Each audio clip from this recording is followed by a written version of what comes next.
محترم ناظرین، سواگت ہے آپ کا لوک شان نیوز سلوڑ، بلند آواز سچ کے ساتھ۔ اولاد کی تعلیم و تربیت ماں باپ کی اصل ذمہ داری ہے۔ مفتی ہارون ندوی، جلگاؤں خاندیش۔ مدرسہ دارالفلاح بورگاؤں کے تعلیمی اصلاحی اجلاس میں ہزاروں مرد و خواتین کی شرکت۔ اس بڑے پروگرام میں مفتی ہارون ندوی نے بات کرتے ہوئے کہا کہ میرے بھائیوں، اللہ نے اگر اولاد سے نوازا ہے تو یہ اس کا بڑا احسان ہے، انعام ہے، مگر اولاد کی صحیح تعلیم و تربیت، ان کی اسلامی ایمانی فکر کو پروان چڑھانا یہ ماں باپ کی اصل ذمہ داری ہے۔ اگر ہم نے دنیا کی ساری دولت اور نعمت اولاد کو دے دی مگر ان کو اسلام اور ایمان، قرآن اور دین نہیں دیا تو ہم سب سے ناکام والدین، سرپرست پیرنٹس ہوں گے۔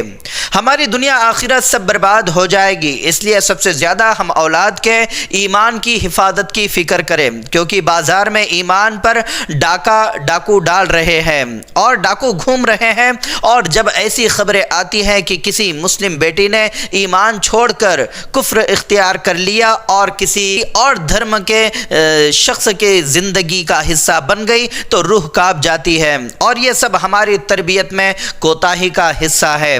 اس پر ہماری سخت پکڑ ہوگی۔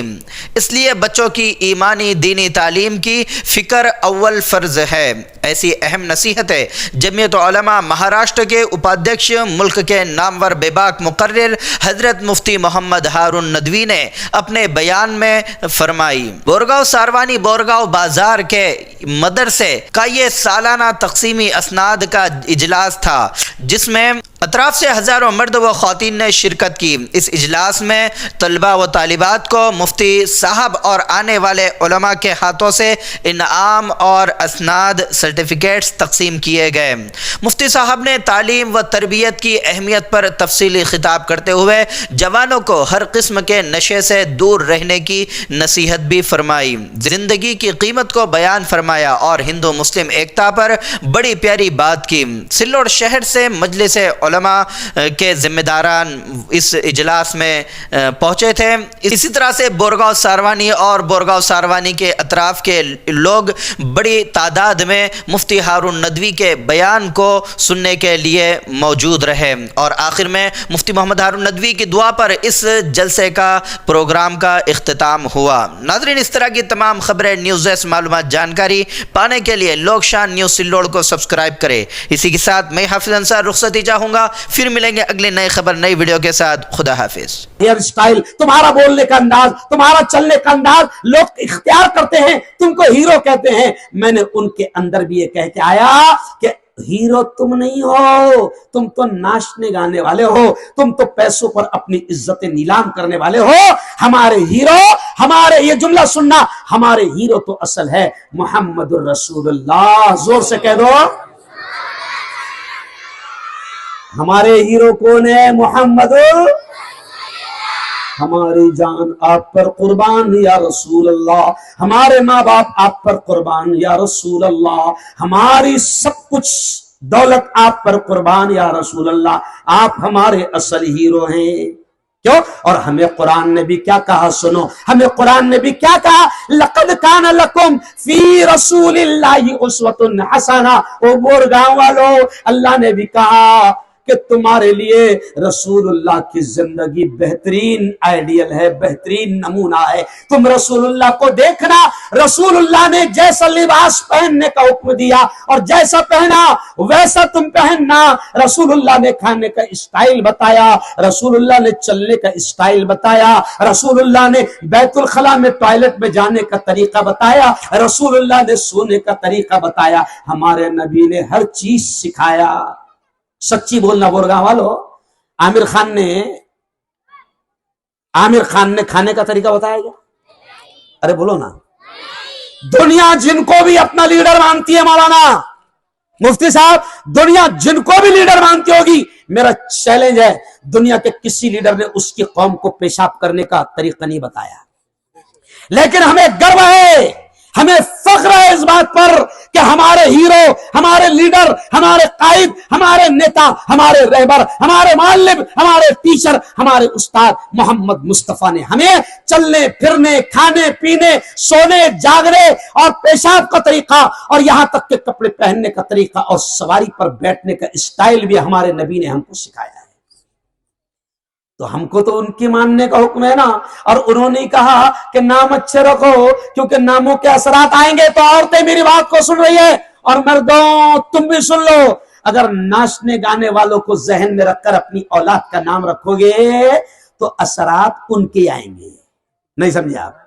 ہے نا، اثرات ان کے آئیں گے۔ اور سنو میری بہنوں، بڑی پیاری بات یاد آ گئی، بڑی پیاری بات یاد آ گئی۔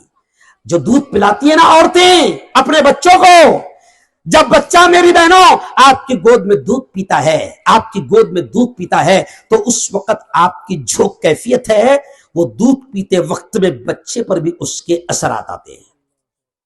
یہ جو اللہ والے بیٹھے ہیں نا خلد آباد میں، حضرت خواجہ منتجب الدین زرزری بخش دولے رحمۃ اللہ علیہ، حضرت خواجہ عمر شیرازی رحمۃ اللہ علیہ، حضرت خواجہ حسن شیرازی رحمۃ اللہ علیہ، حضرت خواجہ غریب نواز وہاں پر سعد الدین شیرازی رحمۃ اللہ علیہ، حضرت اورنگزیب رحمۃ اللہ علیہ، اور ہندوستان کے سرزمین کے سلطان امیر الہند سلطان الہند میرے خواجہ معین الدین چشتی رحمۃ اللہ علیہ، حضرت خواجہ قطب الدین بختیار کاکی رحمۃ اللہ علیہ، حضرت خواجہ صابر کلیری رحمۃ اللہ علیہ، حضرت بابا فرید رحمۃ اللہ علیہ۔ او بورگاہ والوں، یہ جتنے اللہ والے بنے ہیں نا، یہ جو ولی بنے ہیں، ان کی زندگی پڑھو، ان کی ماؤں نے ان کو بغیر وضو کے دودھ بھی نہیں پلایا تھا، تب جا کر یہ ولی بنے۔ بہت پیاری بات سمجھا رہا ہوں، میری ماؤں میری بہنوں میری بات کو سن لینا۔ اگر تم چاہتی ہو کہ تمہاری اولاد دیندار ہو، تمہاری اولاد فرما بردار ہو، تمہاری اولاد تمہاری ماننے اور سننے والی ہو، تو اپنی اولاد کو دودھ پلاتے وقت بھی کوئی ایسی حرکت نہیں کرنا جس کے اثرات اس بچے پر آئے۔ یاد رکھو۔ بلکہ ایک ہنسی کی بات کہہ دیتا ہوں میں، سنو پیاری بیٹی اور دیکھو، ایک ہنسی کی بات کہہ دیتا ہوں، ہے نا۔ جیسے وہ ایک عورت آئی تھی اور کہا کہ میرا بیٹا کرتا نہیں پہن رہا، تو ایسی دوسری عورت بھی آئی، ہے نا، اور اس نے کیا کہا مولانا حافظ شمیم صاحب، اس نے کہا مفتی صاحب میرا بیٹا اتنا بدتمیز ہو گیا کہ اب تو وہ مجھے لاتے مار رہا ہے۔ کیا کر رہا ہے؟ بہت سادے اسٹائل میں سمجھا رہا مولانا، آج لاتے مار رہا ہے میرا بیٹا، اتنا بدتمیز ہو گیا۔ تو میں نے کہا خالہ ذرا تھوڑا سا یاد کر تو۔ اب میں نے اس کو کیا یاد دلایا، غور سے کر، خالہ ذرا تھوڑا سا یاد کر، ہمارے بڑوں نے کہا ہے کہ دودھ پلاتے وقت بھی بچے پہ اثرات ہوتے ہیں، خالہ ذرا یاد کر، تیرا بیٹا لاتے مار رہا ہے، مجھے ایسا لگ رہا کہ جب یہ تیری گود میں ہوگا اور دودھ پی رہا ہوگا تو تیری نگاہوں کے سامنے ٹی وی ہوگی اور ٹی وی میں پکچر چالو ہوگا، ان پکچر میں فائٹنگ چل رہی ہوگی۔ نہیں سمجھا؟ سمجھے کیا؟ سے بولو۔ ہاں، یہ ہنسی کی بات ہے مگر بہت کام کی بات ہے۔ کیوں؟ یہ ہنسی کی بات ہے مگر بہت بڑا سبق ہے۔